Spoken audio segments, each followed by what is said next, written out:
What is a joke? Something that makes us go,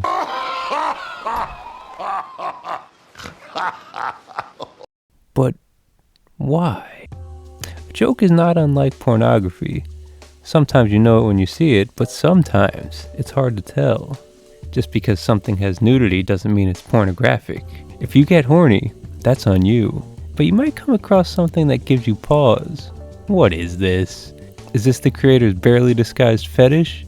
Or is there a deeper meaning? Was I supposed to get a boner there? Likewise, a joke is often pretty obvious, but not always. Just because something is funny doesn't mean it's a joke. Is this comedic genius or sheer incompetence? An oversight? What was the intention? Was I supposed to get a boner? To give a formal definition, a joke is something said or done to provoke laughter or cause amusement. By no means is this a comprehensive definition, but it provides a good basis.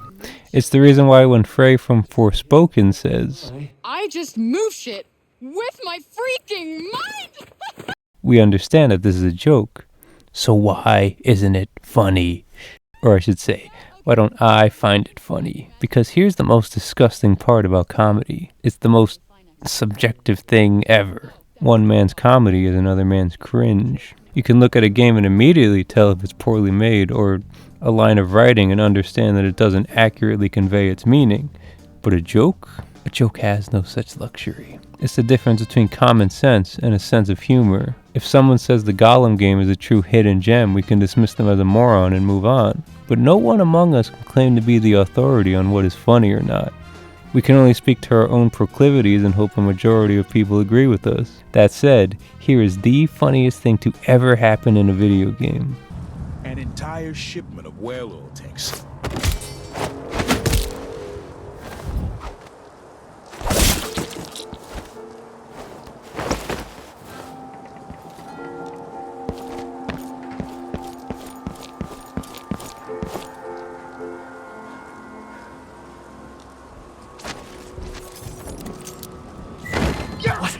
Somebody's down! I will now attempt to scientifically explain why. To start, comedy is often derived from jokes, intentional scripted moments designed to provoke laughter or cause amusement, as per our definition. But notice how it doesn't define what makes a joke funny. Now again, this is conjecture, and it may seem obvious, but here is comedic tenet number 1. For something to be funny, it has to be You fuck young boys, Valdez. Are you a madman? unexpected. Frey saying she just moved shit with her freaking mind after just moving shit with her freaking mind is not unexpected. It's literally just what happened. They fly now! They fly now! They fly now! Written jokes like these reveal a greater issue. Writing is fallible. Writers are fallible. A good joke is timeless. When you meet singing pirates, There'll be more than you can stand. oh, that was a good one. No, it wasn't. A bad joke is, well, Row your boat gently down to the stream. Whoa, I think my dinghy hanging out. that aside, I think written examples like these are the weakest form of comedy when it comes to games. Characters simply saying funny things at you, even if they are hilarious, don't exactly take advantage of the strongest part of the medium. Cave Johnson yapping about combustible lemons would be equally as funny in a Portal television series, but there's something very special about video games. Or should I say, someone very special. You. It's the interactivity of games that gives them so much potential for comedy. Through this interactivity, writing can take on an added dimension, because in some way, no matter how minor, you are complicit in what happens on screen. You press the button to make Cole say, You fuck young boys, Valdez. Are you a madman? There's no doubt in my mind that this wouldn't be nearly as funny in an LA Noire television series, or even funny at all, because it's not even really a joke. Which brings up the topic of intentionality. Above any other form of media, video games are the most unintentionally funny. Now, there's the obvious reasons why. Bugs. And how are you supposed to prepare for something like this? Gotta keep your head on a UC security, you're under arrest.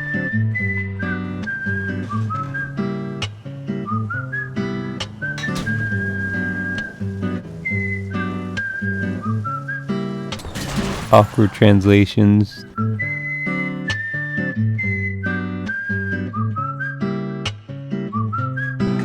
There's a terminal in front of the elevator. A node. Did you say nerd? Not nerd. Node.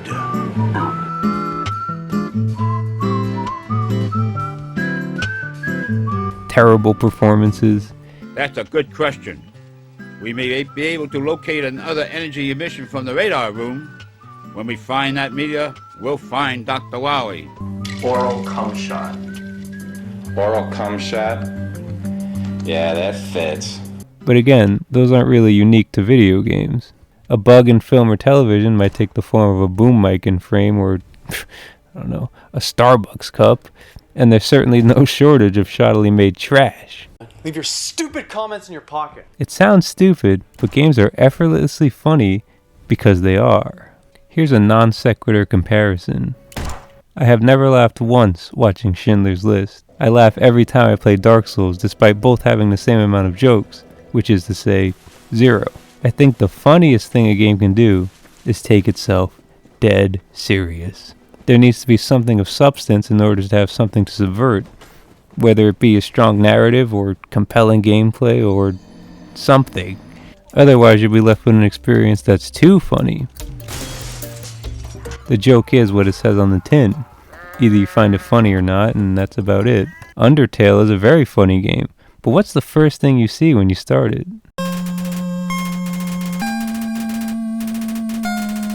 When playing a game, you're focused on very specific goals. This focus is constantly subverted with every obstacle thrown your way, with every failure, and when it's broken, that's when the door to comedy is opened. Through this lens, there's a punchline around every corner. Dark Souls is a game strongly rooted in its own logic. Everything placed in the world is done with extreme care to challenge the player while also contributing to a larger narrative. So it's funny when things happen that seemingly go against this logic. One of the goals when playing Dark Souls is to not get hit, but eventually you will, it will be your fault, and your character will moan in ecstasy. You move in ways consistent with how a real human being might, and enemies have attacks consistent with whatever they are. So it's funny when you effortlessly throw their corpses around and running over them. Now, notice something about both these examples. Neither requires a single line of dialogue to be spoken in order to produce comedy. This may be an uncomfortable truth for some, but here it is. Slapstick is the highest form of comedy. It transcends language. It transcends the need to even really understand it. Almost instinctively, we know it's funny, and when you yourself are part of the equation, it's even funnier. This is immediately apparent if you've ever played a multiplayer game. The noble act of teabagging is one of the oldest traditions in multiplayer games, and it will continue to endure because everyone understands what it is and why it's funny. For these social interactions, it might be tempting to say multiplayer games are the funniest games, but what does that really boil down to? Multiplayer games are funny because you are funny. Everyone's played that awkward round of Jackbox where none of the jokes land. It's no fault of the game. If you want it to be funnier, just be funnier. In the same vein, Lethal Company is not a very funny game. In fact, it's actually quite scary. But play with some friends, and suddenly... Alright, ready? Yep. He's here. He's here, just leave. Oh, fuck, pull it. Oh!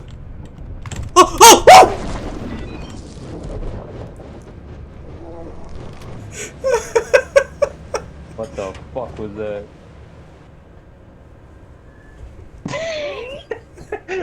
If Dark Souls is a game that's unintentionally funny, Lethal Company is a game that's intentionally funny. In other words, all the tools for comedy are there, intentionally so, but it's up to you to find the funny. Lethal Company is a sterling example of why slapstick comedy works so well in games.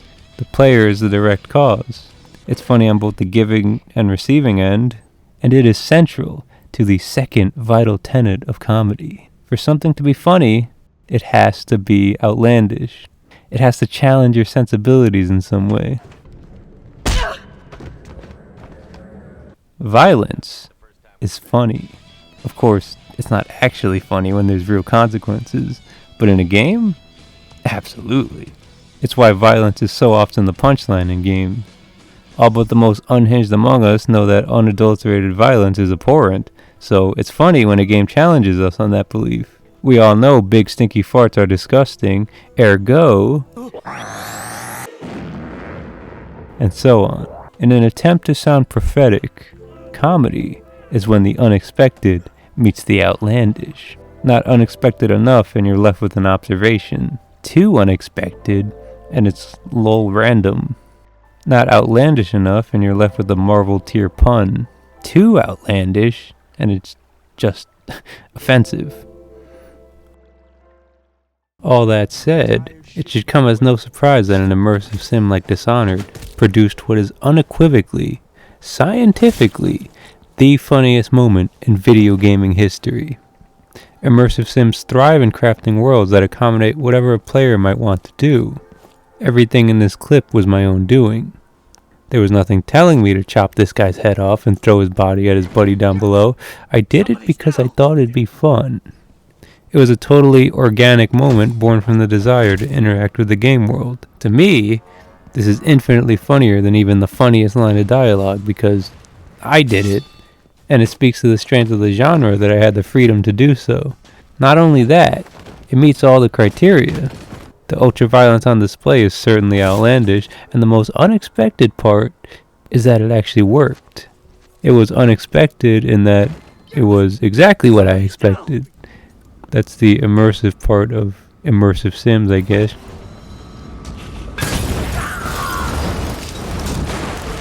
Video games will always be funny. The intimate relationship between player and game provides the means for an unprecedented amount of comedy. But if we must stray from this dynamic, if indeed there is some arbitrary joke quota that writers need to meet, let's keep this in mind. Comedy deserves constructive criticism. Frey moving shit with her freaking mind is not necessarily a bad joke. A good joke is in there somewhere. I know it. See, there's a very easy way to never make a bad joke. Shut the fuck up. If you never try to make a joke in the first place, then there's no way it'll be a bad one. But that's one less person trying to make us laugh. If ever there was a Forspoken 2, it wouldn't surprise me if it didn't even try to be comedic given the amount of backlash the writing in the first one received, which would be tragic. Even if we're not laughing with something, we can at least laugh at it, but either way, we're laughing.